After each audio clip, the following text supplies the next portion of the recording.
இயேசு கிறிஸ்துவனுடைய நாமத்தினால உங்களுக்கு வாழ்த்துக்கள். இயேசு கிறிஸ்துவனுடைய பிறப்பை நம்ம இன்னைக்கு ஆலோசனை பண்ண போகிறோம். இயேசு கிறிஸ்துவனுடைய பிறப்பு, அவருடைய பிறப்பு எப்படி நடந்துச்சு, எதற்காக நடந்துச்சுன்ற விஷயங்களை நம்ம இன்னைக்கு பார்க்க போகிறோம். இயேசு கிறிஸ்துவனுடைய பிறப்பை கொண்டு நிறைய பேர் நிறைய காரியங்களை இன்னைக்கு நடந்துட்டு இருக்காங்க. அதில் முக்கியமாக நம்ம பார்க்க போனால் சகல உலகமும் சரி இயேசு கிறிஸ்து பிறந்தார் என்ற மாதிரி அதுக்குன்னு ஒரு நாள் ஒன்று ஏற்பாடு பண்ணிக்கிட்டு அந்த நாளிலே காரியங்களை நடத்திட்டு அதுக்கு டான்ஸ் ப்ரோக்ராம் அந்த மாதிரி எல்லாம் பண்ணிட்டு இருக்கிறத நம்ம பார்த்துட்டு இருப்போம். ஸோ இயேசு கிறிஸ்து பிறந்தார் என்ற ஒரு விஷயத்துக்கு நம்மளுடைய நோக்கம் என்னவா இருக்கணும், எப்படி இருக்கணுன்றத இன்னைக்கு நம்ம கொஞ்சம் பார்க்கலாம். இயேசு கிறிஸ்து எப்படி பிறந்தார்? மத்தேயு 1ஆம் அதிகாரம் 18-20 வசனங்களை நம்ம பார்க்குறப்போ, மத்தேயு 1ஆம் அதிகாரம் 18-20 வசனங்கள்.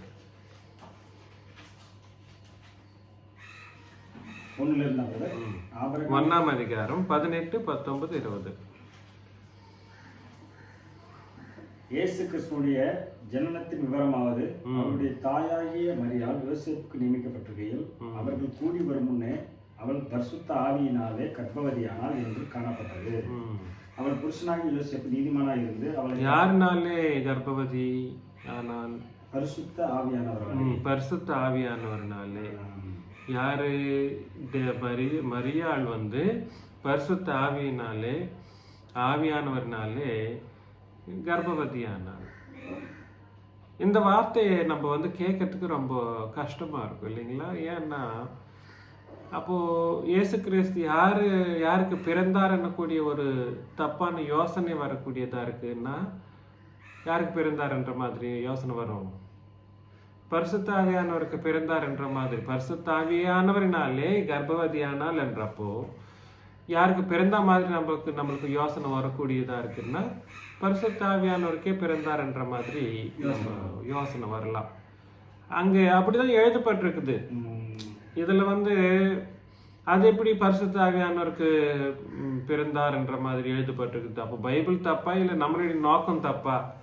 பிதாவாகி தேவனுக்கு தானே இயேசு கிறிஸ்து குமாரன் என்று சொல்லப்பட்டிருக்குது எல்லா வசனங்கள்லயும். அப்போ எல்லாம் இருக்கக்கூடிய எல்லா வசனங்களும் என்ன பண்ணாதுன்னா, எந்த ஒரு வார்த்தையை அனுமதிக்காது, அங்கீகரிக்காது இல்லைங்களா? நெக்ஸ்ட் படிங்களேன், 19, 20.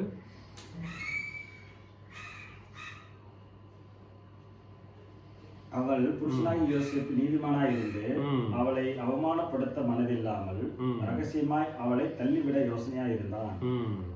அவன் இப்படி சிந்தித்துக் கொண்டிருக்கையில் கர்த்தருடைய தூதன் சொப்பனத்தில் அவனுக்கு காணப்பட்டு, தாவீதின் குமாரனாகிய யோசேப்பே, உன் மனைவியாகிய மரியாவை சேர்த்துக் கொள்ள ஐயப்படாதே, பயப்படாதே, அவளிடத்தில் உற்பத்தியாய் இருக்கிறது பரிசுத்த ஆவியினால் உண்டானது. பாத்தீங்களா? திருப்பியும் அதே வார்த்தையை நம்ம பார்க்கிறோம். அவளிடத்தில் உண்டாயிருக்கிறது யாருனாலே உட்பட்டது? பரிசுத்த ஆவியினாலே உட்பட்டது. இந்த ஒரு விஷயத்தை மறைமுகமாகவோ வெளியரங்கமாகவோ உபதேசம் பண்றதுக்கு கிறிஸ்துவன் சபையாருக்கு ரொம்ப கஷ்டமான ஒரு காரியம். ஏன்? அங்க உண்டாயிருக்கிறது யாருனாலே உண்டாயிருக்கப்பட்டது? பரிசுத்த ஆவியானவர்னாலே உண்டாக்கப்பட்டது. அதனாலதான் கிறிஸ்துவன் சபையார் இந்த வசனங்களை எல்லாம் போவாங்க, அந்த வசனம் கிட்ட கூட போறதுக்கு அவங்க கொஞ்சம் கஷ்டப்படுவாங்க. ஆனா அதுக்கு விளக்கம் நம்ம கரெக்டா புரிஞ்சுக்கலன்னா, இயேசு கிறிஸ்து யாருக்கு பிறந்தார்ன்னு சொல்லக்கூடிய ஒரு வார்த்தையை நம்ம பார்க்க முடியும்னா, பரிசுத்த ஆவியானவருக்கே பிறந்தார்ன்ற மாதிரி தான் யோசனை பண்ண வேண்டியதா இருக்கு. பட் அது இன்கரெக்ட். ஏன்னா லூக்காவில் அதனுடைய விளக்கத்தை சொல்றாரு. லூக்காவில் அதனுடைய விளக்கத்தை நம்ம பார்க்கிறப்போ, லூக்கா 1ஆம் அதிகாரத்துல, லூக்கா 1ஆம் அதிகாரம்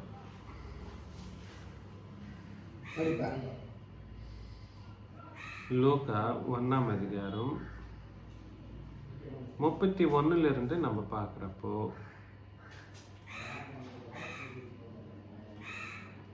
லூக்கா 1ஆம் அதிகாரம் 31 இதோ நீ கர்ப்பவதியாகி ஒரு குமாரனை பெறுவாய், கர்ப்பவதியாகி ஒரு குமாரனை பெறுவாய். அவருக்கு இயேசு என்று பெயரிடுவாயாக. இயேசு என்று பெயரிடுவாயாக. அவர் பெரியவராயிருப்பார். உன்னதமானவருடைய குமாரன் எனப்படுவார். கர்த்தராகிய தேவன் அவருடைய பிதாவாகிய தாவீதின் சிங்காசனத்தை அவருக்கு கொடுப்பார். தாவீதின் சிங்காசனத்தை அவருக்கு கொடுப்பாராம். யார் கொடுப்பாரு? கர்த்தராகிய தேவன், பிதாவாகிய தேவன் இயேசு கிறிஸ்துவுக்கு தாவீதின் சிங்காசனத்தை அவருக்கு கொடுப்பார். இந்த வசனம் நம்ம சரியான முறையில் புரிஞ்சிக்க வேண்டியதா இருக்கு. லூக்கா 1ஆம் அதிகாரம் 31 33 34 வசனங்களை நம்ம பார்த்துட்டு இருக்கிறோம். லூக்கா 1ஆம் அதிகாரம் 31 இதோ நீ கர்ப்பவதியாகி ஒரு குமாரனை பெறுவாய். அவருக்கு இயேசு என்று பெயரிடுவாயாக. இயேசு என்ற ஒரு வார்த்தைக்கு அர்த்தம் என்னங்க? ரட்சகர். இயேசு என்ற ஒரு வார்த்தைக்கு அர்த்தம் ரட்சகர். அவர் பெரியவராயிருப்பார். உன்னதமானவருடைய குமாரன் எனப்படுவார். பெரியவராயிருப்பார், உன்னதமானவருடைய குமாரன் எனப்படுவார். கர்த்தராகி இப்ப பிறக்கிறதுக்கு முன்னாடி தானே அந்த வார்த்தை, கர்ப்பமா இருக்கிறப்ப தானே அந்த வார்த்தை. அவர் பிறந்ததுக்கு அப்புறமாவும் அவர் என்னவா இருப்பாருன்னா குமாரனா எனப்படுவார் என்ற ஒரு வார்த்தையை அங்க சொல்றாங்க. கிறிஸ்துவின் சபையில ஒரு பொய்யான ஒரு உபதேசம் ஒண்ணு இருக்கு. இயேசு கிறிஸ்து மரணம் அடைந்து உயிர் தெழுந்ததுக்கு அப்புறமா பரலோகத்திலே போயிட்டு பிதாவாகிய தேவனுடைய வலது பார்சத்திலே உட்கார்றப்பதான் அவர் தேவனுடைய குமாரன் எனப்படுவார் எனக்கூடிய ஒரு வார்த்தை நிறைவேறுதுன்ற மாதிரி பேசுவாங்க. புரியுதுங்களா நான் சொல்றது? பிதாவாகிய தேவனுடைய வலது பார்சத்திலே அவர் போயிட்டு உட்கார்ந்ததுக்கு அப்புறமா தான் இயேசு கிறிஸ்து குமாரனா. அதுக்கு முன்னாடி அவர் குமாரன் எனப்படுவார் என்ற ஒரு வாக்குதாப்தம் மட்டும்தான் என்ஃபோர்ஸ்மெண்ட்ல இருந்துச்சுன்ற மாதிரி பேசிட்டு இருப்பாங்க. அதெல்லாம் ஒரு பொய்யான உபதேசம். ஸோ உன்னதமானவருடைய குமாரன் எனப்படுவார். கர்த்தராகிய தேவன் அவருடைய பிதாவாகிய தாவீதின் சிங்காசனத்தை அவருக்கு கொடுப்பார். தாவீதின் சிங்காசனம் என்றது என்னதுங்க? நியாயப்பிரமாணத்தின் சிங்காசனம். தாவீதின் சிங்காசனம் என்றது நியாயப்பிரமாணத்தின் சிங்காசனம். இங்க ட்விஸ்ட் மாறுது பார்க்கணும். ரொம்ப உன்னிப்பா நம்ம யோசனை பண்ணணும். தாவீதின் சிங்காசனம் என்றென்றைக்கும் இருக்கக்கூடிய சிங்காசனம் கிடையாது. தாவீதின் சிங்காசனம் என்றென்றைக்கும் இருக்கக்கூடிய சிங்காசனம் கிடையாது. 33ஆம் வசனத்துல அது வேற என்ற ஒரு விஷயத்தை வேறுபடுத்தி காமிக்கிற அந்த விஷயத்தை நம்ம பார்க்கிறப்போ 1ஆம் அதிகாரம் 33ஆம் வசனம், அவர் யாக்கோபின் குடும்பத்தாரை என்றென்றைக்கும் அரசாளுவார். யாக்கோபின் குடும்பம், தாவீதின் குடும்பம் கிடையாது. இங்க பேர் மாறிடுச்சு. யாருங்க இங்க பேரு? யாக்கோபு. யார் மேல உட்கார்ந்து இருப்பார்? எது மேல உட்கார்ந்துட்டு இருப்பாரு? தாவீதின் சிங்காசனத்தை தேவனானவர் அவர் கொடுப்பார்ன்ற ஒரு விஷயத்துல அங்க அது முடிஞ்சிருச்சு அது. ஆனா இங்க அவர் யாக்கோபின் குடும்பத்தாரை என்றென்றைக்கும் அரசாளுவார் என்ற ஒரு வார்த்தையை நம்ம சரியான முறையில புரிஞ்சுக்கணும். என்றென்றைக்கும் என்றப்பவே அந்த அந்த அரசாளக்கூடிய ஒரு விஷயத்த அங்க பேசிட்டு இருக்கிற அந்த விஷயத்தை நம்ம புரிஞ்சுக்கணும். இங்க யாக்கோபின் குடும்பத்தார் என்றவர் யாருன்னா சபையை குறித்து பேசக்கூடிய ஒரு தீர்க்க தரிசன வசனம். யாக்கோபின் குடும்பத்தார் யாருன்னா சபையை குறித்து பேசக்கூடிய தீர்க்க தரிசன வசனம். இஸ்ரவேலர் கிடையாது. ஏன்னா இஸ்ரவேலுடைய குடும்பம் என்றென்றைக்கும் இருக்க போகிறது கிடையாது. இயேசு கிறிஸ்துவனுடைய சிலுவையிலேயே அந்த இஸ்ரவேலுடைய குடும்பமும் அழிக்கப்பட்ட விஷயத்தை நம்ம ரோமர் 7ஆம் அதிகாரம் 1-4 வசனங்களை நம்ம பார்க்கிறப்போ அந்த விஷயத்தை நம்ம பார்க்கிறோம். அதனால என்றென்றைக்கும் என்னக்கூடிய அந்த வார்த்தை புது உடன்படிக்கையின் ராஜ்யத்தை குறிக்குது. புது உடன்படிக்கையின் ராஜ்யத்துல அங்க சொல்லப்படுற அந்த விஷயத்தை நம்ம சரியான முறையில நம்ம புரிஞ்சுக்க வேண்டியவர்கள் நம்ம இருக்கிறோம். 34ஆம் வசனம், அதற்கு மரியாள் தேவதூதனை நோக்கி, இது எப்படியாகும் எதுங்க? இது எப்படியாகும்? புருஷனை அறியனே என்றார். நான் புருஷனையே அறியாம எப்படி நான் வந்து கர்ப்பம் தரிக்க முடியும் என்ற கேள்வியை வந்து மரியா கேட்கிறாங்க. 35ஆம் வசனத்துல, தேவதூதன் அவளுக்கு பிரதியுத்தரமாக, பரிசுத்த ஆவி உன்மேல் வரும். யாருங்க? பரிசுத்த ஆவி உன்மேல் வரும். மனுஷர்கள் தேவனுடைய மகத்துவமுள்ள சக்தியை பெறுவது சாதாரணமான விஷயம் கிடையாது. அங்க படிக்கலாம் இன்னொரு வாட்டி. உன்னதமானவருடைய பலம் உண்மையில் நிழலிடும். அப்படின்னா என்ன அர்த்தம்? பிதாவாகிய தேவன், உன்னதமானவருடைய பலம் என்றது வந்து யாருங்க? பிதாவாகிய தேவனுடைய பலம் இந்த மரியாள் மேல் நிழலிடுமா? முதல்ல அந்த மரியாளுடைய தேகத்துல யார் வந்திருக்கிறது? பரிசுத்த ஆவியானவர். அவர் வந்ததுக்கு அப்புறமா பிதாவாகிய தேவனுடைய பலம் அவள் மேல் நிழலிடும். அந்த நிழலிடுறப்போ என்ன ஆகுதுன்னா, அந்த மகத்துவமுள்ள சக்தி அந்த கர்ப்பத்திலே பிரவேசிக்கிற ஒரு விஷயத்தை தான் இங்க பேசப்படுது. புரியுதுங்களா நான் சொல்றது? பிதாவாகிய தேவனுடைய மகத்துவமுள்ள பலன் இல்ல சக்தி அந்த கர்ப்பத்தின் தரிக்கிறதுக்கு கர்ப்பத்துல செல்றதுக்கு முன்னாடி பரிசுத்த ஆவியானவர் வந்து தாங்கி பிடிக்கிற அந்த சரீரத்தை தாங்கி பிடிக்கிற ஒரு விஷயத்தை கொண்டுதான் அங்க பேசப்படுது. புரியுதுங்களா நான் சொல்றது? அதனால பரிசுத்த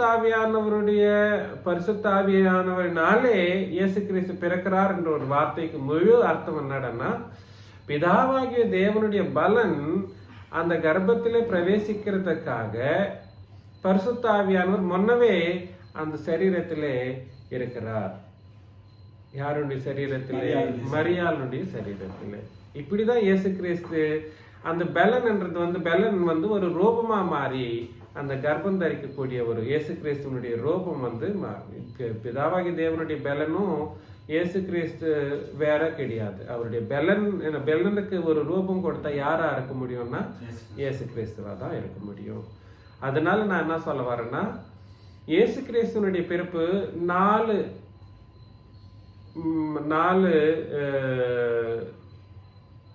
மனுஷர்கள் என்று சொல்லக்கூடாது, நாலு விதமான அந்த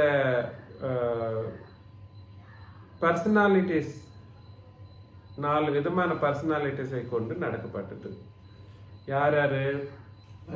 முதல்ல பரிசுத்த ஆவியானவர், 2 மரியாள். அந்த பரிசுத்த ஆவியானவர் வந்து மரியாளிலே இருந்தப்போ பிதாவாகி தேவனுடைய பலன் வந்து அவள் மேல் என்ன ஆச்சு? நிழலிடும் சொல்லப்பட்டது. நிழலிடும். அந்த நிழலிடுறப்போ அந்த பெலன் வந்து அந்த கர்ப்பத்திலே பிரவேசிக்கிற ஒரு விஷயம். அப்போ அந்த பெலன் வந்து யாருன்னா இயேசு கிறிஸ்து. புரியுதுங்களா? பிதாவாகிய தேவனுடைய பலன், அந்த பலம் இயேசு கிறிஸ்து ரூபமாக அதுல போயிட்டு அந்த கர்ப்பத்துல போயிட்டு சேருது. அதனால நான் என்ன சொல்ல வரேன்னா, இது சரீரம் தரிக்கிறதுக்கு மட்டும்தான் அந்த ஒரு காரியம் நடக்கப்பட்டது. இது இயேசு கிறிஸ்துவனுடைய பிறப்பிலே நடந்த ஒரு ஆச்சரியமான ஒரு காரியம். இயேசு கிறிஸ்துவனுடைய பிறப்பிலே மட்டும்தான் நடந்த ஒரு ஆச்சரியமான காரியம். இது எல்லாருக்கும் அப்படி நடக்குதான்னா இந்த மாதிரி எல்லாருக்கும் நடக்காது. ஆதலால் உன்னிடத்தில் பிறக்கும் பரிசுத்தம் உள்ளது தேவனுடைய குமாரன் எனப்படும். அதனால யாருக்கு குமாரன்? அவர் இயேசு கிறிஸ்து தேவனுக்கு. அங்க மத்தையில நம்ம படிச்சு அந்த ஒரு வசனத்தையே அந்த ஒரு கான்டெக்ஸ்டே நம்ம படிச்சிருந்தோம்னா யாருக்கு குமாரன் என்று சொல்லப்படக்கூடிய ஒரு நோக்கம் உண்டாயிருக்கப்படும்? பரிசுத்த ஆவியானவருடைய குமாரன் என்னப்படுறதுக்கு ஒரு யோசனை வரக்கூடிய சான்சஸ் இருக்கு இல்லைங்களா நான் சொல்றது? அதனால நான் என்ன சொல்ல வரேன்னா, இயேசு கிறிஸ்துவனுடைய பிறப்புக்கு இந்த 4 பேரும் முழுமையான காரியங்களை நடக்கிறதுனால இயேசு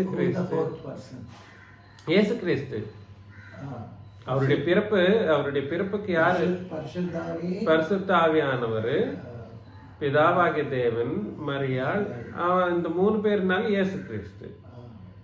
அவருடைய பிதாவாகிய தேவனுடைய வல்லமை, அந்த வல்லமை நீளிடுறப்போ இவர் அந்த கர்ப்பத்திலே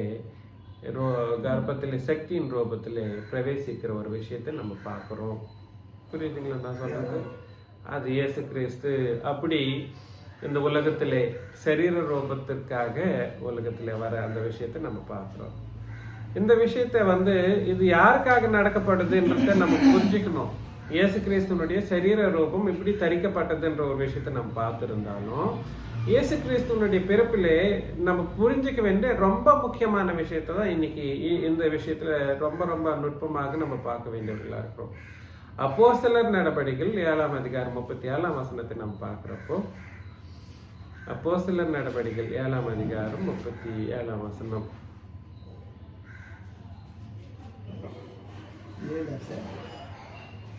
7:37. இஸ்ரவேல் புத்திரரை நோக்கி. பாத்தீங்களா? யாரை நோக்கி? இஸ்ரவேல் புத்திரரை நோக்கி, உங்கள் தேவனாகிய கர்த்தர் உங்கள் சகோதரரிலிருந்து என்னை போல ஒரு தீர்க்கதரிசியை உங்களுக்காக எழும்ப பண்ணுவார், அவருக்கு செவி கொடுப்பீர்களாக என்று சொன்னவன் இந்த மோசேயே. மோசே ஆல்ரெடி வாக்குதாத்தம் பண்ணிருக்கிறார், தீர்க்க தரிசனம் சொல்லியிருக்கிறார். வாக்குதாத்தம், தீர்க்க தரிசனம் ரெண்டும் ஒரே ஒரு வசனம். முதலாம் வசனம் ஒரே வசனம் கிடையாது. முதலாம் வசனம் இதுதான். புரியுதுங்களா நான் சொல்றது? 7ஆம் வசனம் இன்னொரு வாட்டி 37:37. 7:37. சாரி, என்ன அதுதானங்க? இஸ்ரவேல் புத்திரரை நோக்கி, உங்கள் தேவனாகிய கர்த்தர் உங்கள் சகோதரர் என்னை போல ஒரு தீர்க்கதரிசி உங்களுக்காக. யாருக்காக? அவருடைய பிறப்பு யாருக்காக? இஸ்ரவேலருக்காக. இஸ்ரவேலரை நோக்கி சொல்ற அந்த ஒரு விஷயத்தை நம்ம பார்க்கிறோம். உங்களுக்காகவே அவர் பிறக்க போறாராம். இது எப்ப சொல்லப்பட்டது? மோசே சொல்லி இருக்கிறானே என்ற ஒரு விஷயத்த ஸ்தேவான் சொல்றார். ஸ்தேவான் உபதேசம் பண்ற அந்த ஒரு சந்தர்ப்பம் தானே இதுங்க. 7ஆம் அதிகாரம் அப்போஸ்தலர் நடபடிகள் 7ஆம் அதிகாரத்துல உபதேசம் பண்றவர் யாரு? ஸ்தேவான். ஸ்தேவான் உபதேசம் பண்ற அந்த சந்தர்ப்பத்துல அந்த இஸ்ரவேலரே கொண்டுதான் உபதேசம் பண்ணிட்டு இருக்கிறார். புறஜாதியார் எப்ப முதலாம் புது உடன்படிக்கையில புறஜாதியாருக்கு முதலாம் சுவிசேஷத்தை அப்போஸ்தலர் 10ஆம் அதிகாரத்திலிருந்து தான் ஸ்டார்ட் ஆகுது. அது வரைக்கும் இஸ்ரவேலர் மட்டும்தான் இந்த புது உடன்படிக்கையில சேர்ந்தவர்களும் அதுல உபதேசம் பண்றவர்களும் அவர்கள தான் இருக்கிறத நம்ம பார்க்கிறோம். அதனால நான் என்ன சொல்ல வரேன்னா, இஸ்ரவேலரை நோக்கி சொல்ற அந்த விஷயத்த நம்மலாம் என்னப்பா இந்த விஷயத்த இயேசு கிறிஸ்து பிறக்கிறதுக்கு முன்னாடியே கிட்டத்தட்ட 3000 வருஷத்துக்கு முன்னாடி மோசேக்கு பிதாவாகிய தேவன் கட்டளை என்ற ஒரு விஷயத்தை நம்ம பார்க்கிறோம். உபாகமம் 18:18. உபாகமம் 18ஆம் அதிகாரம் 18-19ஆம் வசனத்துல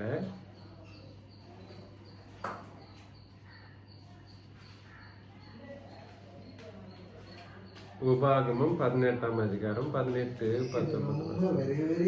18-19.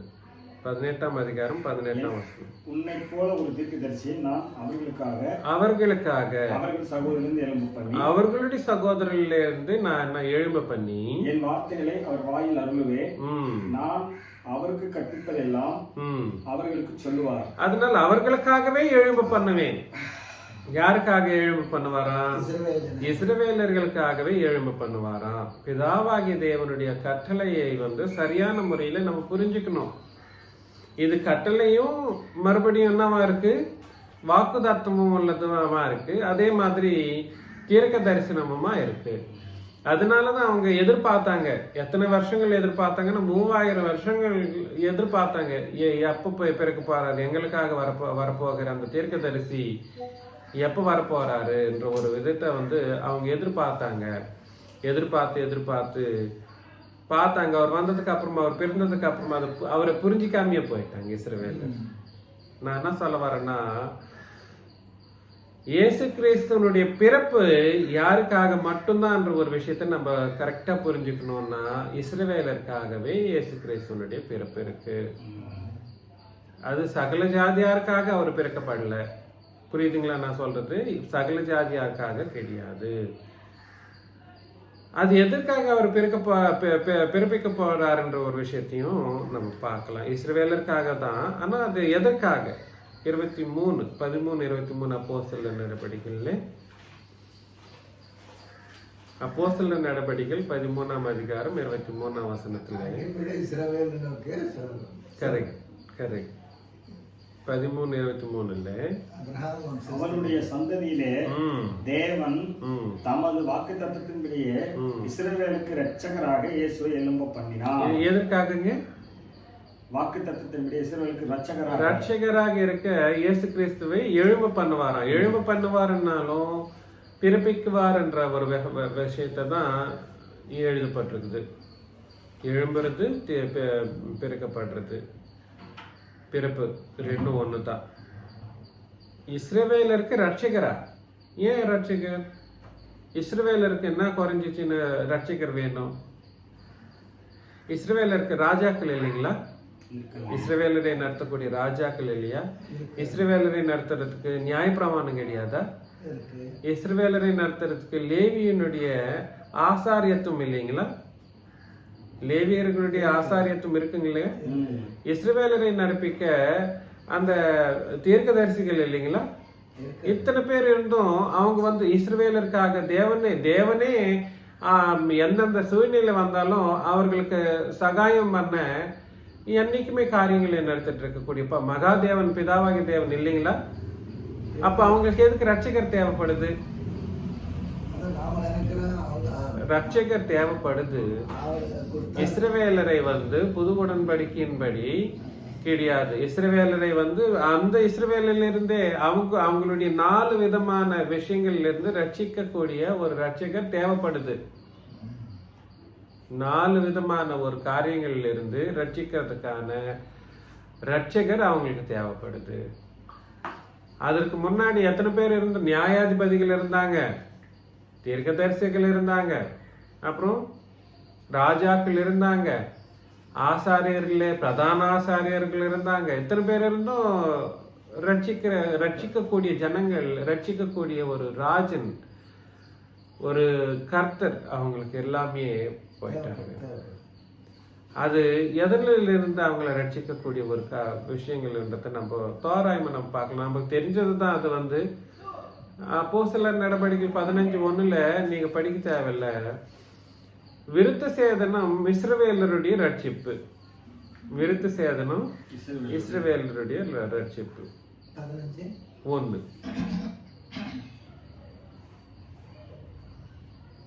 புரியுதுங்களா நான் சொல்றது? இஸ்ரவேலருடைய ரட்சிப்பு என்னதுன்னா, அவங்களுடைய ரட்சிப்பு என்னதுங்க? விருத்த சேதனம். அந்த விருத்த சேதனம் பண்ணலைன்னா அவங்க இஸ்ரவேலர் என்ற ஒரு அந்த ஐடென்டிட்டியே அவங்களுக்கு இருக்கவே இருக்காது. 2வது என்னடான்னா, உங்களுக்கு ஷாக்கிங்கா இருக்கலாம், இஸ்ரவேலருக்கு அவங்க ரட்சிக்கப்பட்ட ஜனம்ன்றதுக்காக கண்டிப்பா ஞானஸ்தானம் பெற்றவர்களா இருக்கணும். எல்லா இஸ்ரவேலரும் ஞானஸ்தானம் பெற்றவர்களா இருந்தாதான் அவங்க ரட்சிக்கப்பட்ட ஜனங்களா அழைக்கப்படுவாங்க. அது என்னது? ஞானஸ்தானம் பெற ஒரு விஷயம் அது இருக்குங்களா பழைய ஏற்பாட்டுல? அது நான் புது உடன்படிக்கை தானே என்ற மாதிரி எல்லாம் நிறைய பேர் பேசிடுவாங்க. அந்த ஞானஸ்நானம் என்ற அந்த ஒரு ஓடை கொண்டுதான் மத்திய 1ஆம் அதிகாரத்திலிருந்து தான் புது உடன்படிக்கின்ற மாதிரி ஒரு தப்பான வழிபாடுகளை மனுஷர்களை உண்டாக்குனாங்க. புரியுதுங்களா நான் சொல்றது? ஞான ஸ்நானம் என்ற ஒரு வார்த்தை சிலுவைக்கு முன்னாடி மத்தைக்கு முன்னாடி இல்லவே இல்லையே என்ற மாதிரி எல்லாம் பேசிடுவாங்க. இல்லை, எல்லா இஸ்ரவேலர்களும் இஸ்ரவேலில் பிறந்த எல்லா மனுஷர்களும், ஸ்திரீகளா இருக்கட்டும் புருஷர்களா இருக்கட்டும், புருஷர்களா இருந்தா விருத்த சேதனம் மட்டும்தான் அவங்களுக்கு இதுவா இருந்தாலும் ஸ்திரீகளுக்கும் அந்த ஞான ஸ்நானம் எனக்கூடிய எல்லா புருஷர்களுக்கும் ஸ்திரீகளுக்கும் ஞான ஸ்நானம் எனக்கூடிய ஒரு முக்கியமான ஒரு காரியம் எல்லா இஸ்ரவேலர்களுக்கும் நடந்துச்சு. புரியுதுங்களா? அதுலயும் நம்ம பார்க்குறோம், நீங்க ஒத்துக்கலைன்னாலும் ஒத்துக்கினாலும் இதுதான் நடந்தது. ஆக்சுவலி பழைய ஏற்பாட்டில் ஞான ஸ்நானம் எல்லா மனுஷர்களும் பெற்றாங்க. உங்களுக்கு அதுக்கு வசனங்கள் வேணும்னா நீங்க தோராயமா யோசனை பண்ணிக்கினாலும் உங்களுக்கு வரும். என்னது இது?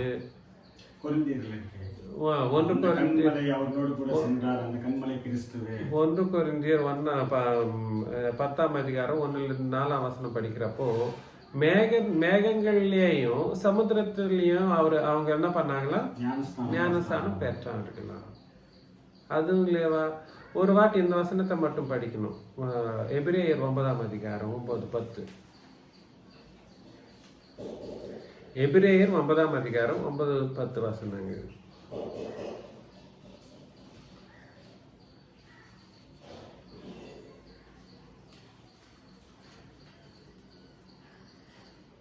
அந்த கூடாரம் காலத்துக்கு உதவுகிற ஒப்பனையா இருக்கிறது. அதற்கு ஏற்றபடி செலுத்தப்பட்டு வருகிற காணிக்கைகளும் பலிகளும் ஆராதனை செய்வத மனசாட்சி பூரணப்படுத்தக்கூடாதவைகளாம். இவைகள் சீர்திருத்தல் உண்டாகும் காலம் வரைக்கும் நடந்திருப்படி கட்டளையிடப்பட்ட போஜன பானங்களும் பலவித ஸ்நானங்களும். பாத்தீங்களா? பலவித ஸ்நானங்களும் எல்லா மனுஷர்களும் சீர்திருத்த காலம். என்ன சீர்திருத்த காலம்? அந்த நியாய பிரமாணத்தை ஒழித்து போடுற அந்த காலம் வர வரைக்கும் எல்லா மனுஷர்களும் பலவித ஸ்நானங்களை பெற்றவர்கள் தான்.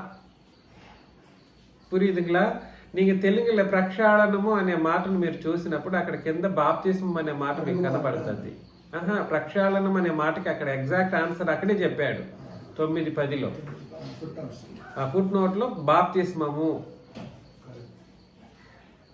కాబట్టి నాన్న சொல்ல அந்த ஸ்நானங்கள் இல்லாம இஸ்ரவேலர்களுக்கு இஸ்ரவேலரா இருக்க முடியாது. அதுதான் அவங்களுடைய ரட்சிப்பு. ரட்சிப்பின் அறிகுறி. புரியுதுங்களா நான் சொல்றது? ரட்சிப்பின் அறிகுறி. இஸ்ரவேலருக்கு ரட்சிப்பு 8ஆம் வயசுலயே 8ஆம் நாளிலேயே விருத்த சேதனத்தினாலே அவங்களுக்கு கிடைத்தாலும் பலவித ஸ்நானங்களினாலே எல்லா மனுஷர்களும் என்ன பண்ணப்பட்டாங்கன்னா அந்த ரட்சிக்கப்பட்ட ஜனங்களாக அவங்க ஏற்றுக்கொள்ளப்பட்டாங்க.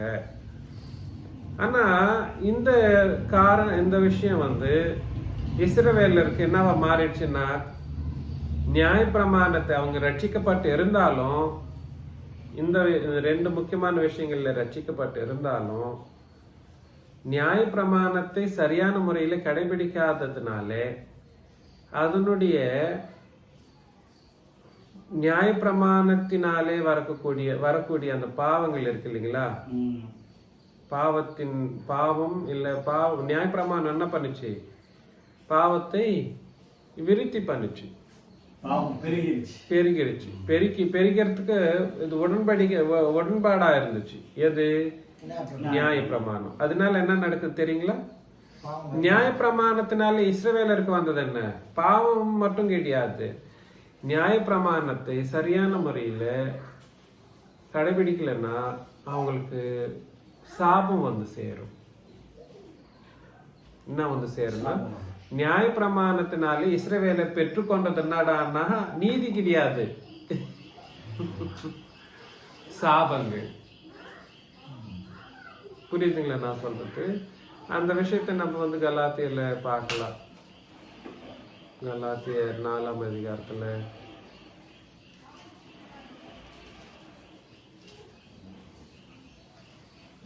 ஆறாம் வசனம் பாருங்க.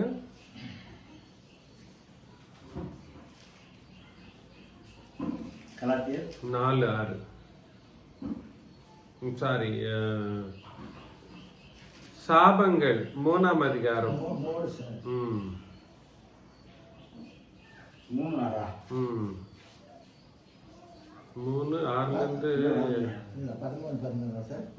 பாருங்க. 12 படிக்கலாம். 12, 13, 14 பாருங்க பிரதர். நியாயப்பிரமாணமும் விசுவாசத்துக்குரியதல்ல. அவைகளை செய்கிற மனுஷனே அவைகளால் பிழைப்பான். மரத்திலே தூக்கப்பட்டவனும் சபிக்கப்பட்டவன். பாத்தீங்களா? எழுதியிருக்கிறபடி கிறிஸ்து நமக்காக சாபமாகி, நமக்காகன்றது வந்து சபைக்காக கிடையாது. தயவு செஞ்சு அதை தப்பா புரிஞ்சுக்க கூடாது. நமக்காக சாபமாயி கிடையாது, நமக்காக பாவியானார் இயேசு கிறிஸ்து. பாவி கிடையாது, அவரு சகல ஜாதியாருக்காக அவர் பாவியா ஆக்கப்பட்டார். ஆனா இஸ்ரவேலருக்காக சபிக்கப்பட்டவரா எண்ணப்பட்டார். இந்த வித்தியாசம் நம்மளுக்கு புரியணுங்க. தயவு செஞ்சு சகல ஜாதியாருக்காக அவர் சிலுவையில மரிக்கிறப்போ சகல ஜாதியாருக்காக அவர் பாவியாக இல்லைன்னா பாவமாக எண்ணப்பட்டார். ஆனா இஸ்ரவேலருக்காக அவர் என்னவானாரு? சபிக்கப்பட்டவரா சிலுவையில. புரியுதுங்களா? ஏன் சபிக்கப்பட்டவர்னா அதுதாங்க. படிங்க. மரத்திலே தூக்கப்பட்ட எவனும் சபிக்கப்பட்டவன் என்று எழுதியிருக்கிறபடி கிறிஸ்து நமக்காக சாபமாகி நியாயப்பிரமாணத்தின் சாபத்துக்கு நம்மை நீங்களாக்கி. பாத்தீங்களா? நியாயப்பிரமாணத்தினால என்ன வந்துச்சுங்க? சாபம் வந்துச்சு. இஸ்ரவேலர் இல்லாத ஜனங்களுக்கும் பாவம் பெருகிடுச்சு, இவங்களுக்கும் இஸ்ரவேலர்லயும் பாவம் பெருகிடுச்சு. இஸ்ரவேலர் அத நியாயப்பிரமாணத்தினால பெற்றுக்கொண்டதெல்லாம் நீதி கிடையாது, ஆசீர்வாதங்களும் கிடையாது, சாபங்களை பெற்றுக்கொண்டாங்க. அதனால நான் என்ன சொல்ல வரேன்னா, இயேசு கிறிஸ்து அவர்களை என்ன பண்ணணும்னா அந்த சாபத்திலிருந்து இஸ்ரவேலரை ரட்சிக்கணும். அவங்களுக்கு தனிப்பட்ட முறையில 2 விதமான ரட்சிப்பு இருக்கு. என்னென்ன அந்த ரெண்டு ரட்சிப்பு? விருத்த சேதனமும் ஞான ஸ்நானங்களும், பலவித ஞான ஸ்நானங்களும் இருக்கு. பலவித ஞான ஸ்நானங்கள்ன்றது வந்து அவங்களுக்கு இருக்கு. அந்தந்த டைம்ல அந்தந்த ஞான ஸ்நானங்களை வந்து தேவனானவர் கன்சிடர் பண்ணி நடத்திட்டே வந்தார். ஆனா நியாய பிரமாணத்தினாலே அவங்க வந்து எதுக்கு உட்பட்டாங்கன்னா சாபத்துக்கு உட்பட்டவர்களா இருந்ததுனால அந்த சாபத்திலிருந்து மீட்கக்கூடிய மனுஷன் தேவைப்பட்டாரு. புரியுதுங்களா? அதே மாதிரி நியாய பிரமாணத்தினாலே பாவம் விருத்தியானதுக்கு அப்புறமா பாவத்தினால என்ன வந்துச்சு? மரணம் வந்துச்சு. அந்த மரணத்திலிருந்தும் அந்த இஸ்ரவேல் ஜனங்களை வந்து என்ன பண்ணணும்னா மீட்டெடுக்கணும். அதுக்காக இயேசு கிறிஸ்து என்ன ஆனாருன்னா, நம்ம பார்க்கலாம் வசனம் மத்தேயில 20ஆம் அதிகாரம், மத்தேயு 20ஆம் அதிகாரம் 28ஆம் வசனத்துல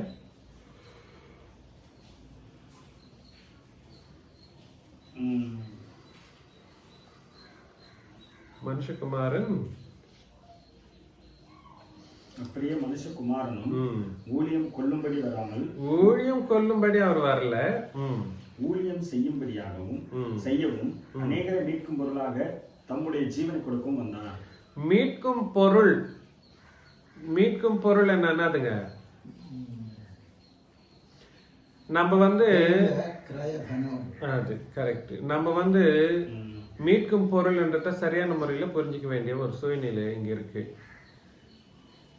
மீட்கும் பொருளாதான் இயேசு கிறிஸ்து வந்தாராம். ஏன்னா நியாய பிரமாணத்தை கொடுக்கிறப்போ தேவனானவர் கொடுத்தார். நியாய பிரமாணத்தினாலே ஜனங்களுடைய பாவங்கள் பெருகினது. இஸ்ரவேலருடைய பாவங்கள் பெருகினது. இஸ்ரவேலருடைய பாவங்கள் பெருகி போயிடுச்சே தவிர அது பாவங்கள் பெருகி பெருகி பெருகி சாபமாகவும் மாறி இப்ப சாபமும் பெருகி போயிட்டு இருக்கிற அந்த சூழ்நிலையில பாவம் பெருகிருச்சு, சாபங்களும் பெருகிருச்சு. அதை தீர்க்கக்கூடிய பாவத்தையும் இல்ல சாபத்தையும் ரெண்டுத்தையுமே தீர்க்கக்கூடிய ஒரு வழிபாடு இஸ்ரவேல் மக்களுக்கு கிடையாம போயிருச்சு. அப்படின்னா அது என்னவா மாறிடுச்சுன்னா கடனா மாறிடுச்சு. எப்படிப்பட்ட கடனா? தீர்க்க முடியாத ஒரு கடன். இஸ்ரவேல் நியாய பிரமாணத்தின் வழியாக வந்தது வந்து பாவங்களும் சாபங்களும் தீர்க்க முடியாத ஒரு கடனா பெருகிடுச்சு. அதை வந்து தீர்க்கவே முடியாத அளவுக்கு மாறிடுச்சு. அந்த சந்தர்ப்பத்துலதான் இயேசு கிறிஸ்து பிறந்தார். பிறந்து கடத்தை தீர்க்கறதுக்கு மீட்கக்கூடிய பொருளா தன்னைத்தானே மாத்திட்டாராம். புரியுதுங்களா நான் சொல்றது? நான் சொல்றது புரியுதுங்களா? மீட்கக்கூடிய அந்த கடனை வந்து மீட்கக்கூடிய ஒரு பொருளா அவர் மாறினதுக்கு அப்புறமா மாறி அது என்ன பண்ணாராம்? பொருளா மாறி, படிங்க இன்னொரு வாட்டி.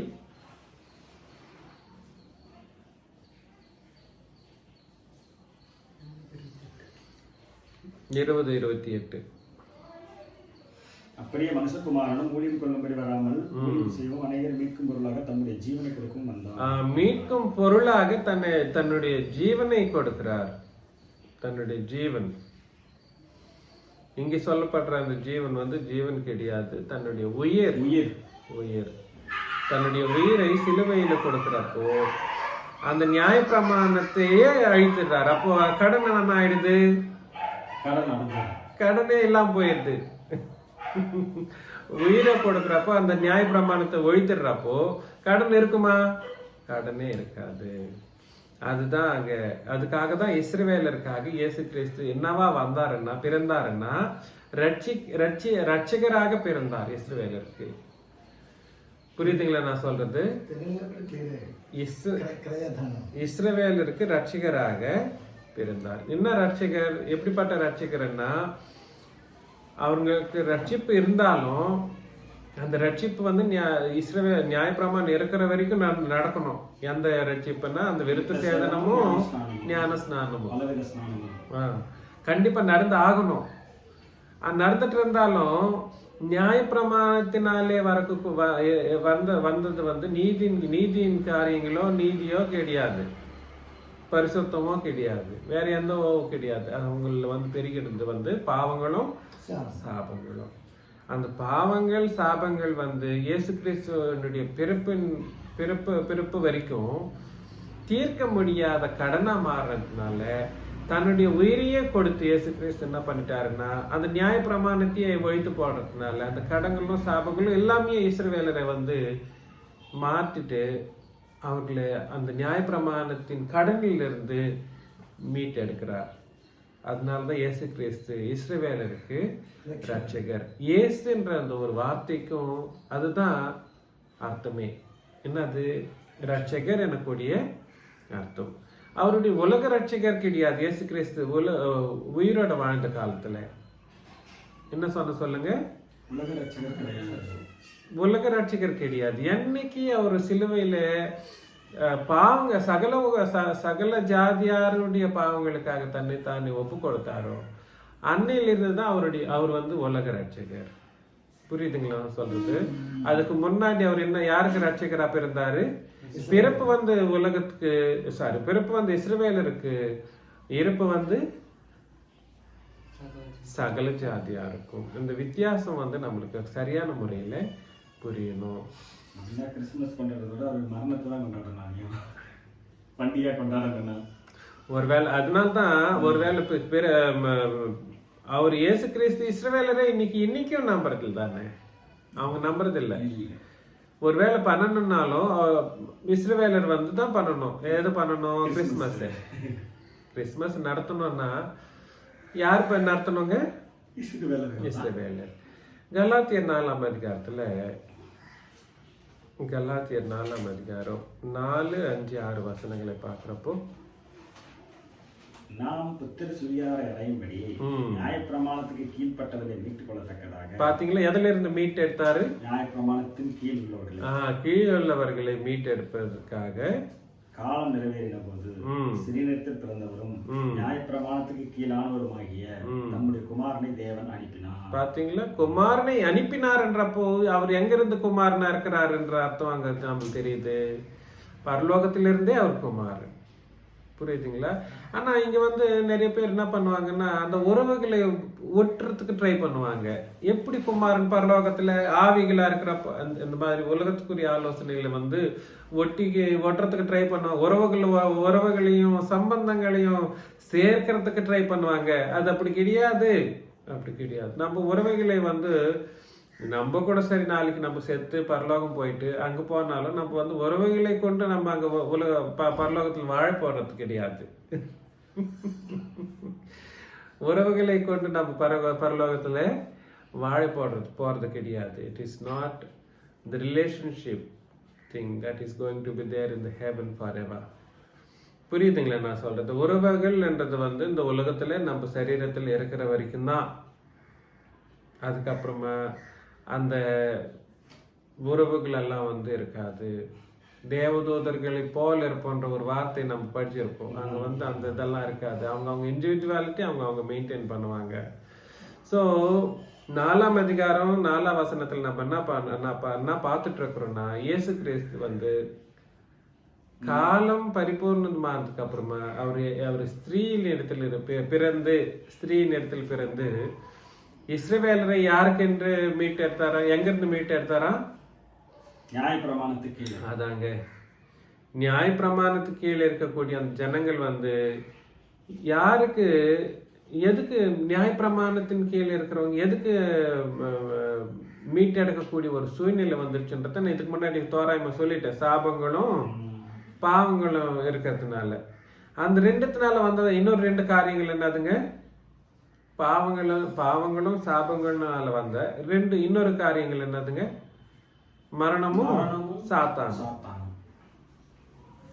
பாவங்களும் சாபங்களினால நியாயப்பிரமாணம் இஸ்ரவேலரை வந்து அடிமைகளாக இந்த பாவங்களும் சாபங்களும் கொடுக்கறதுனால மரணத்திற்கும் சாத்தானுக்கும் அடிமைகளாக நியாயப்பிரமாணம் இஸ்ரவேலரை மாத்திருச்சு. அதனால அந்த அடிமைத்தனத்திலிருந்து இஸ்ரவேலரை இயேசு கிறிஸ்து மீட்கிறதற்காக அந்த ஸ்திரீயின் இடத்திலே பிறக்கிற அந்த ஒரு விஷயங்களை நம்ம பார்க்கிறோம். ஸோ நியாயப்பிரமாணம் நீங்க லூப் சார்ட் போட்டீங்கன்னா நியாயப்பிரமாணத்தினால இஸ்ரவேலர் இருக்காங்க. அந்த இஸ்ரவேலர் வந்து பாவத்திலையும் சாபத்திலையும் தம்முடைய வாழ்க்கையை வாழ்ந்தாங்க. அதனாலே எங்க போயிட்டாங்க? மரணத்தினுடைய அதே மாதிரி சாத்தானுடைய அடிமைகளாக மாறிட்டாங்க. எப்படி பண்ணிச்சு பாத்தீங்களா? அது எத்தனை வருஷம் நடந்துச்சு தெரியுங்களா? கிட்டத்தட்ட 3000 வருஷம். 3000 வருஷமா இந்த ஜனங்கள், இஸ்ரவேலர் ஜனங்கள் அந்த மாதிரி நியாயப்பிரமாணத்தினால என்ன பண்ணப்பட்டாங்க?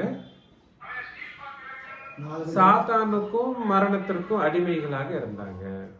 அதனால இயேசு கிறிஸ்து என்ன ஆனாருன்னா, அவங்கள வந்து நியாயப்பிரமாணத்திலிருந்தே ரட்சித்தாருன்னா இது எல்லாமே என்ன ஆயிடுது? ஃபெயில் ஆகுது. இதுதான் நம்ம புரிஞ்சுக்க வேண்டிய ஒரு முக்கியமான விஷயம். நியாயப்பிரமாணத்திலிருந்து விடுவிக்கிற ஒரு முக்கியமான காரியம் சிலுவையில நடந்தது. புரியுதுங்களா நான் சொல்றது? இந்த விஷயங்களை நம்ம எப்பவுமே மறக்கவே கூடாது. அதே எபிரேயர்லயும் நம்ம ஒரு வாட்டி பார்க்கலாம். எபிரேயர் 2ஆம் அதிகாரம்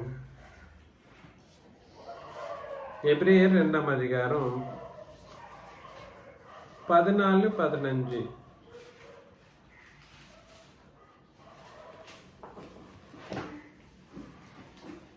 ஆதலால் பிள்ளைகள் மாம்சத்தையும் ரத்தத்தையும் உடையவர்களாக இருக்க அவரும் அவர்களைப் போல மாம்சத்தையும் ரத்தத்தையும் உடையவரானார். மரணத்தின் அதிகாரியாக பிசாசானதை தமது மரணத்தினாலே அழிக்கும்படிக்கு ஜீவகாலமெல்லாம் மரணத்திலே அடிமைத்தனத்துக்குள்ளானவர்கள். பாத்தீங்களா? அவங்க வந்து எப்படி இருந்தாங்களா? மரண பயத்திலே அடிமைகளாக இருந்தாங்களா? யாரின் கீழே அடிமைகளாக இருந்தாங்க? சாத்தானின் கீழே, பிசாசானுடைய கீழே மரண பயத்திலே அவங்க என்னவா இருந்தாங்க? அடிமைகளா இருந்தாங்க. ஜீவகாலமெல்லாம் மரண பயத்தினாலே அடிமைத்தனத்துக்குள்ளானவர்கள் யாவரையும் விடுதலை பண்ணுவதற்கு அப்படியானார்னா எப்படி ஆனார்? ரத்தமும் மாம்சமும் உள்ளவரானார். அப்படின்னா பிறந்தார் என்று அர்த்தம். சரீரத்திலே இயேசு கிறிஸ்து பிறந்தார். ரத்த மாம்சம்ன்றது வந்து சரீரத்துக்கு தான் இருக்கும், ஆவிக்கு இருக்குமா? இருக்கவே இருக்காது. அதனால இயேசு கிறிஸ்து சரீர ரூபத்திலே பிறக்கிறதுக்கு காரணம் என்னன்னா, இஸ்ரவேலரை யாருங்க? இஸ்ரவேலரை அந்த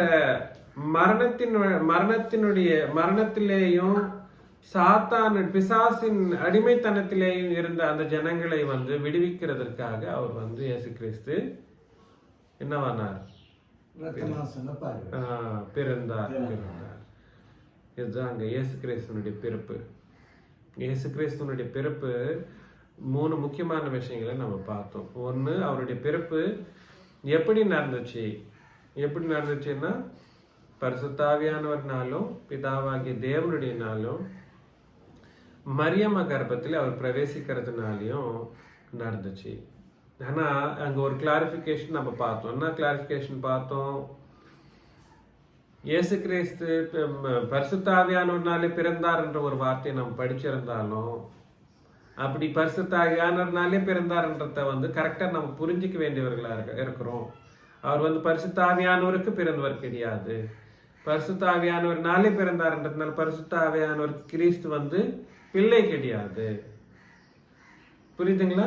அதை நம்ம கிளாரிஃபிகேஷன் பார்த்தப்ப எப்படி பார்த்தோம்னா, லூக்காவில் பார்க்குறப்போ பரிசுத்தாவியானவர் மரியாவிலே அவர் இருந்தப்போ மரியாவுடைய தேகத்திலே பரிசுத்தாவியானவர் இருந்தப்போ பிதாவாகிய தேவனுடைய பலம் அந்த இயேசு கிறிஸ்துவனுடைய ரூபத்துல அந்த மரியாவின் கர்ப்பத்திலே பிரவேசிக்கிற ஒரு விஷயத்தை தான் அங்க நம்ம பார்த்தோம். அப்படிதான் இயேசு கிறிஸ்துவனுடைய பூமிக்குரிய பிறப்பு நடந்துச்சு. அதுதானங்க நம்ம பார்த்தோம். பாயிண்ட் 1. பாயிண்ட் 2 நம்ம என்ன பார்த்தோம்னா, இயேசு கிறிஸ்து பிறந்தார். யாருக்காக பிறந்தாருன்னா இஸ்ரவேலருக்காக பிறந்தார். அது அவர்களுக்கு வாக்குத்தத்தம் உள்ள தீர்க்க தரிசனம். இஸ்ரவேலருக்காகவே பிறக்க வேண்டிய ஒரு விஷயம் இயேசு கிறிஸ்துவனுடைய பிறப்பு யாருக்காகங்க? இஸ்ரவேலருக்காக. அது வாக்குத்தத்தம் உள்ள தீர்க்க தரிசனம். அந்த வாக்குத்தத்தம் உள்ள தீர்க்க தரிசனத்தை நிறைவேற்றுறதுக்காக இயேசு கிறிஸ்து பிறக்கிறார். பிறந்து என்ன பண்றாருன்னா இஸ்ரவேலரை ரட்சிக்கிறதுக்காக பிறக்கிறார். எப்படி பிறக்கிறாருங்க? ரட்சிக்கிறார். ஏன் ரட்சிக்கிறார்? அவர்களுக்கு என்ன ரட்சிப்பு இருக்கு? அவங்களுக்கு என்றென்றைக்குமே இருக்கக்கூடிய 2 ரட்சிப்பு என்னதுங்க? விருத்த சேதனமும் ஞான ஸ்நானமும் என்னைக்குமே இருக்கும் இஸ்ரவேலருக்கு. இன்னைக்கும் சரி, புது உடன்படிக்கையின்படி, எந்த உடன்படிக்கையின்படி எல்லா ஜனங்களும் ஞானஸ்நானம் தான். நம்ம புது உடன்படிக்கையின்படி ஞானஸ்நானம் ஏற்றாதான் சரியான ஒரு ஞானஸ்நானமா இருக்கு. அந்த காலத்திலும் ஞானஸ்நானம் இருந்துச்சு. அதே மாதிரி அது என்றென்றைக்கும் உள்ள ஞானஸ்நானமும் அதே மாதிரி இஸ்ரவேலருக்காக நியாயப்பிரமாணம் அழிக்கப்படுற அந்த சமயம் வரைக்கும் கூட சரி அந்த ஞானஸ்நானம் இருந்துட்டே தான் இருந்துச்சு. அதுல அந்த ஒரு காரணத்துக்காக தான் இயேசு கிறிஸ்துவும் என்ன பண்ணாரு? ஞானஸ்நானம் பெற்றார். யாருனாலே? யோவான் ஸ்நானத்தினாலே. அது நீதியை நியாயப்பிரமாணத்தின் நீதியை நிறைவேற்றத்துக்காக தான் இயேசு கிறிஸ்து ஞானஸ்நானம் பெற வேண்டியதா இருந்துச்சு. அதுவே தவிர வேற ஒண்ணும் கிடையாதுங்க. அவர் ஞானஸ்நானம்ன்றது நியாயப்பிரமாணத்தின் நீதியை நிறைவேற்றும்படிக்கு. புரியுதுங்களா நான் சொல்றது? இயேசு கிறிஸ்து அதுதான் பண்ணாரு. அவருக்கு எதுக்கு ஞானஸ்நானம்? அவர் என்ன பாவம் பண்ணாருன்ற மாதிரி எல்லாம் பாவத்தின் வழியாக இயேசு கிறிஸ்துவை யோசனை பண்ணவே கூடாது. ஆனா ஞானஸ்நானமும் விருத்த சேதனமும் உள்ளவர்கள் இஸ்ரவேலர்கள். அந்த இஸ்ரவேலர்கள் ஞானஸ்தானம் வழியாகவும் விருத்த சேதனத்தின் வழியாகவும் ரட்சிக்கப்பட்ட ஜனங்களா இருந்தாலும் நியாயப்பிரமாணம் அவங்களை பரிசுத்தமான ஜனங்களாக நிக்க வைக்க முடியல. புரியுதுங்களா? அதனால அவங்களுக்கு என்ன வந்துச்சுன்னா பாவங்கள் பெருகிடுச்சு. பாவத்தினால அவங்க என்ன பெற்றாங்க? சாபத்தை பெற்றாங்க. இந்த பாவம் சாபம் ரெண்டும் சேர்ந்து எல்லா இஸ்ரவேலர் ஜனங்களை மரணத்திலே சாத்தானுக்கு அடிமையாக மாற்றிச்சு. நியாயப்பிரமாணம் என்ன பண்ணுச்சுங்க? அடிமைகளாக மரணம் அடை பண்றது எடுத்துட்டு போய் சாத்தானுக்கு அடிமைகளாக நிற்க வைக்கிறது. இதுதான் நியாயப்பிரமாணம். 3000 வருஷமா பண்ணது. கொஞ்சம் 5 வருஷம் கிடையாது, 3000 years. அதனாலதான் இயேசு கிறிஸ்து அவர்களுக்காக என்ன பிறப்பாரா?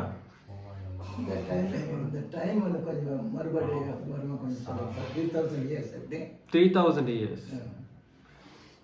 நியாயப்பிரமாணம் கொடுக்கிற அந்த சந்தர்ப்பத்திலிருந்து மல்கியா வரைக்கும் நியாயப்பிரமாணம் கொடுக்குற அந்த டைம்ல இருந்து மல்கியா வரைக்கும் 2000 இயர்ஸ். பாவம் சாபம் மரணத்துக்குள்ளாக மாற்றி பிசாசுக்கு அடிமையாக வாழும்படி 2000 இயர்ஸ். அங்கிருந்து மல்கியால இருந்து இயேசு கிறிஸ்துவனுடைய பிறப்பு வந்து 500 இயர்ஸ். சைலண்ட் இயர்ன்னு சொல்லுவாங்க. சைலண்ட் இயர் கிடையாது. அங்க புது உடன்படிக்கை பழைய உடன்படிக்கையின் கட்டளைகள் வந்து அமல்ல தான் இருக்கு. It has never been abolished in மேலக்காய் இருக்காங்க. அங்கிருந்து ஒரு 33 வருஷம், கிட்டத்தட்ட 3000 வருஷம், இல்லை 2000 வருஷம்னு கூட சொல்லலாம். நோ ப்ராப்ளம், ஏறக்குறைய. அதனால அவ்வளவு வருஷங்களா வந்து மனுஷர்கள் வந்து என்ன பண்ணாங்க, நியாயப்பிரமாணத்தினாலே சாபங்களும் பாவங்களும் பெற்றாங்க. இந்த ரெண்டுத்தினால மரணம் அடையப்பட்டாங்க. அதனால என்ன ஆனாங்கன்னா சாத்தானுக்கு அடிமைகளாக மாற்றப்பட்டாங்க.